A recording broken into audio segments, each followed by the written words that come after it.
Hello, welcome to my audio commentary track for Pyramid.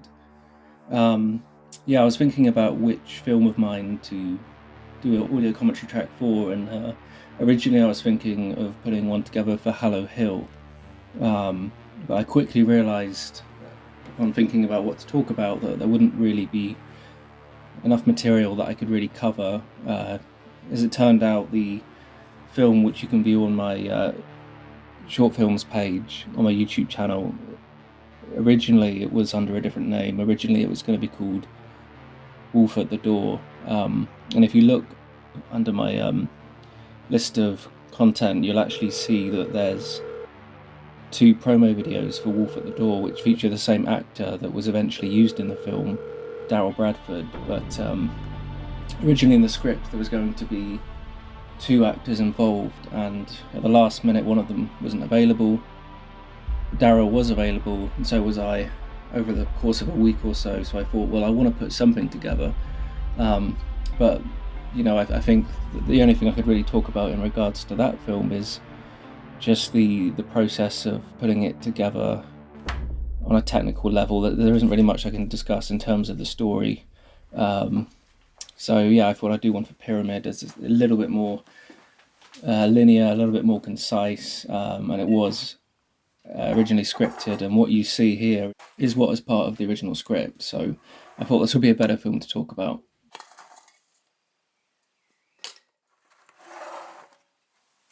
So yeah, this sequence with my actor Ignacio Ferrer in the kitchen, I was contemplating how to stage the scene, how to block it, and I quickly realised that, well, the point of this sequence is to build up this tension of the other actor who plays the villain in this film. He's coming towards the window, and right here you see him starting to walk towards Ignacio, but originally I wanted to have a shot just to establish that something is about to happen. So while Ignacio was going around the kitchen, opening the cupboard, grabbing the cup, etc., I thought it was important to have a shot of just lingering on the window before we have this sequence with him coming towards it, just to establish, foreshadow very briefly that something's about to happen. I'm not sure how well it paid off, but it's a little bit jarring when you first see it because you don't know what to expect. But I think that is the point, really.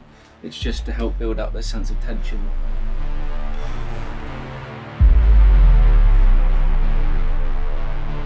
For fuck's sake. The way it plays out, there's three different scenarios that essentially play out. The first one is him just staring, not sure how to react. The other scenario is him on the phone to me, who I never pick up the phone. The third scenario is right here, where he goes out of the door to confront him, and of course he's gone. So that was the idea, really. When I look back at the film, I have the impression that some people think that I wasn't sure which of the three scenarios to go for, and so I just used all of them. Which it's questionable as to whether somebody would actually behave like that, but I just think it's quite humorous to watch all three scenarios play out, because you wouldn't necessarily do all three of those, but I think it's quite humorous, in my opinion, that he just went through every single scenario of how to react to this situation, of this mysterious stranger just coming up to the window and staring at him. Talking about Hallow Hill as well, it is a horror, experimental horror, but I also view it as a comedy. I try and add elements of comedy throughout the films, but because both this film and especially Hallow Hill are quite experimental, it's not necessarily clear to the audience whether it's intended to be humorous or how you're supposed to react to it, but I'm fine with that. I'm happy to just let people experience it the way they want to, react how they want to, but officially it is primarily a horror with elements of comedy. So this coming up right here, where we shift to colour,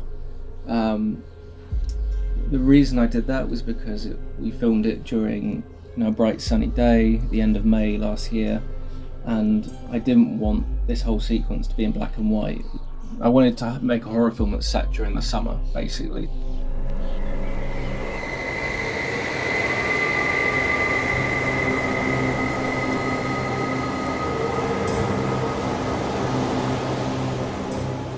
The rest of the film that's set in the house is intentionally black and white. The reason for that is I did have trouble lighting the house. I didn't have access to any lights, and there was inconsistent lighting throughout the filming. And I played around with the idea of, should I just have the whole film be in colour and just ignore it in the edit? But in the end, I decided it's more atmospheric to have the house sequences in black and white and then have this outdoor sequence in colour. And as the tradition with me and my other films, I have done the same thing before for the same kind of reasons. I'm not going to lie, it isn't always intended to be a creative decision. It is just there because of a technical reason that I struggle to light scenes indoors without access to professional lights. We're filming with very little time as well. A lot of the films I've made are put together in just a few days, so it was just a quick and efficient way to make the film appear as I wanted it to. It was the right aesthetic to add to the horror, really. So Ignacio is trying to call me here. I don't answer. I never do in the film, and that's the humour. The intended humour really is that I don't pick up the phone throughout. The reason why that is there, and I played along with it so much in the final edit, is because originally the sequence that you saw at the beginning with Ignacio in the bedroom, he calls me, and then it cuts to a black screen with more credits, and then after that we cut to a scene sometime after the phone call. I did have a dialogue section at the very beginning with my voice talking to Ignacio, but in the end I thought it worked better to, not really establish any exposition.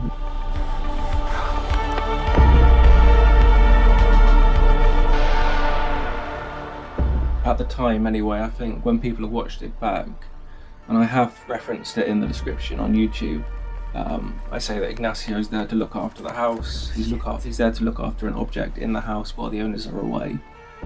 That would have been made clearer if I had that dialogue at the beginning of the film. But no, I thought, well, it's in the description, and if you don't read the description, then you've got something to piece together yourself. So now we're entering the final sequence. Yes, the villain of our film is reaching for the titular pyramid, which the prop that I actually used for the pyramid was something that I bought on Amazon. And I have been told, there was no need to cover it in a black cloth, because what I actually bought would have been fine. In the end, I just thought it didn't look menacing enough, it didn't look mysterious enough, so I just thought, well, it's the shape of a pyramid. The film's called Pyramid, so it makes sense. I'll just cover it in a black cloth, and it works all the same.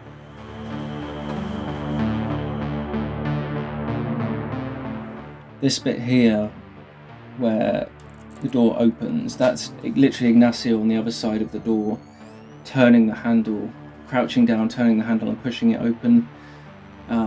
Very easy to do. And then the shot you just saw of the camera mounted on the box, I literally just stuck it to the box of blue tack. Very easy technique, none of it cost any money, and it was just me trying to be maybe a little bit too experimental.